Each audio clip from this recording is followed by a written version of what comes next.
Good afternoon সবাইকে। অনেক দিন পরে একটা মিনি ভ্লগ নিয়ে চলে আসলাম তোমাদের জন্য। ভ্লগ ভিডিওটা অনেক দিন আগেকারই করা, প্রায় এক সপ্তাহ তো হয়েই গেল। তো তোমাদের সাথে শেয়ার করবো করে আর করা হয়ে ওঠেনি। আর এমন একটা প্যান্ডেমিক সিচুয়েশান তৈরি হয়েছিল, সেই জন্য কোনো ভিডিও দিতেও ইচ্ছা করছিল না। যাই হোক, এটা ছিল আমার তখন শরীর ভীষণই খারাপ ছিল, একরকম অসুস্থই ছিলাম। তো তোমরাও জানো, অনেক অসুস্থতার ভিডিও শেয়ার করেছিলাম আমি। তো গেছিলাম গড়িয়া, আমার বাড়ি থেকে অনেকটাই।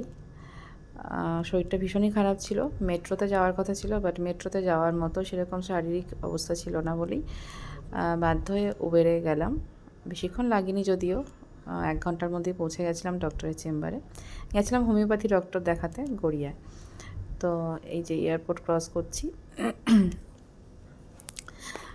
গাড়িতে গেছিলাম, এসি চালিয়েছিলাম, ফুল এসিতেই গেছিলাম, কারণ আমার শরীর এতটাই খারাপ ছিল, আমি বাইরে বেরোনোর মতো অবস্থায় ছিলাম না। বাট তবুও যেতেই হতো, কারণ ছেলের ওষুধের জন্যই একরকম যাওয়া। ওকে তো আমি হোমিওপ্যাথি ওষুধ খাওয়াই, তোমরা অনেকেই জানো। অ্যালোপ্যাথি আমি একদমই ছেলেকে দিতে চাই না, এমার্জেন্সি কেসে অ্যালোপ্যাথিটা দিতে হয়, কিন্তু আমি সবসময় হোমিওপ্যাথিটাই খাওয়াই। তো ডক্টরের চেম্বারে চলে গেছিলাম, এই যে দুষ্টুমি করছে দেখো। একটু পরিচিত হয়ে গেলেই আর কি সেখানে ওর জায়গা হয়ে যায়, দুষ্টুমি শেষ থাকে না। যাই হোক, এই যে ডক্টরের নাম ডক্টর অশোক চ্যাটার্জি। এটা ওনার গড়িয়ার বাড়ি, গড়িয়াতে উনি বসেন মহামায়াতলা। আর একটা বসেন উনি কালীঘাটে বসেন, কাছাকাছি। মানে আমার এখান থেকে এই দুটোতেই আমি গেছি। ভালো, ওনার মেডিসিন খুব ভালো কাজ করছে। আমিও ওনার মেডিসিন খাচ্ছি আমার স্পন্ডিলাইটিসের জন্য। আর ছেলেকেও তো অবশ্যই দিচ্ছি, ওর ইএনটির সমস্যা আছে, ছেলের নাক কান গলার সমস্যার জন্য হোমিওপ্যাথি খাওয়াচ্ছি। যেখানে অ্যালোপ্যাথি ডক্টর ছেলেকে বলেই দিয়েছিল একটা ওটি করতে হবে, সেখানে আমি ওটিটা করিনি।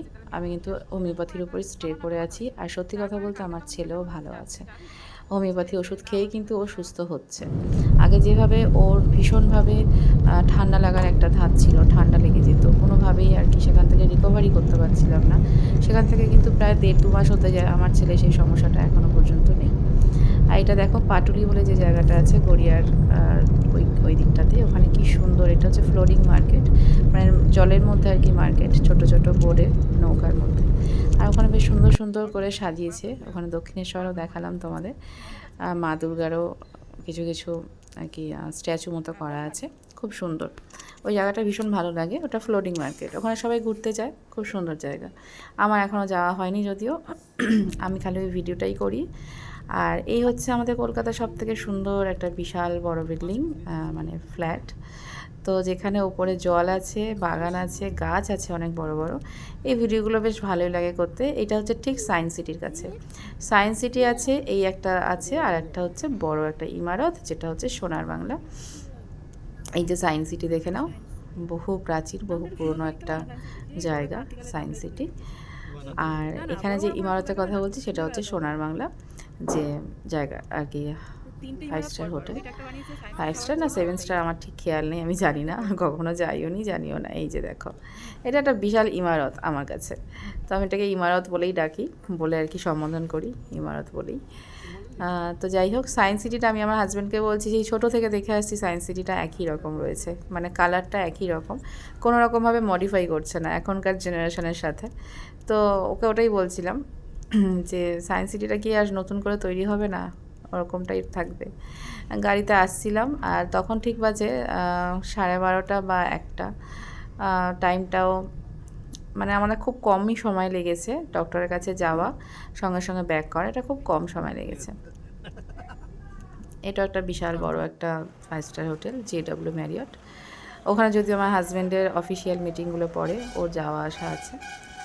আর এই যে ভজহরি রান্না, আমরা এই রেস্টুরেন্টে গেছিলাম লাঞ্চ করতে ফেরার পথে। বাড়ি থেকে টিফিন করে বেরিয়েছিলাম, লাঞ্চ আর বাড়িতে রান্নাবান্না কিছু হয়নি, সকাল 10টায় বেরিয়ে গেছিলাম। তো আমরা এখানে লাঞ্চ করতে চলে আসলাম, তখন বাজে 1টা, বেশ তাড়াতাড়ি লাঞ্চ করতে চলে এসেছিলাম।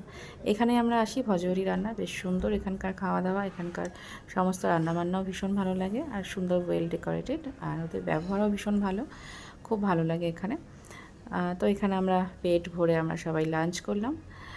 আর লাঞ্চে তো অনেক কিছুই ছিল, ভাত, ডাল, আলুর চিপস ভাজা ছোটো ছোটো ছেলের জন্য, ছেলে যেহেতু অন্য কিছু খায় না, মাছ তো একদমই খায় না। আর নিয়েছিলাম লাউ পাতার চিংড়ি মাছ, তারপর মাছে মাথা দিয়ে ডাল মুড়ি, শুক্তো, আর ছিল কাতলা কালিয়া।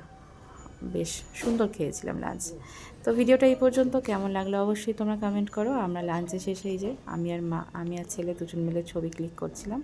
বেশ সুন্দর একটা লাইট আসছিল বাইরে, এটা একদম এয়ারপোর্টের পাশেই। সবাই ভালো থেকো, সুস্থ থেকো। অনেক দিন পরে ভিডিওটা দিলাম, সবাই কমেন্ট করো, অবশ্যই দেখো। টাটা সবাইকে। আজকের মতো ভিডিওটা এই পর্যন্তই। Thank you.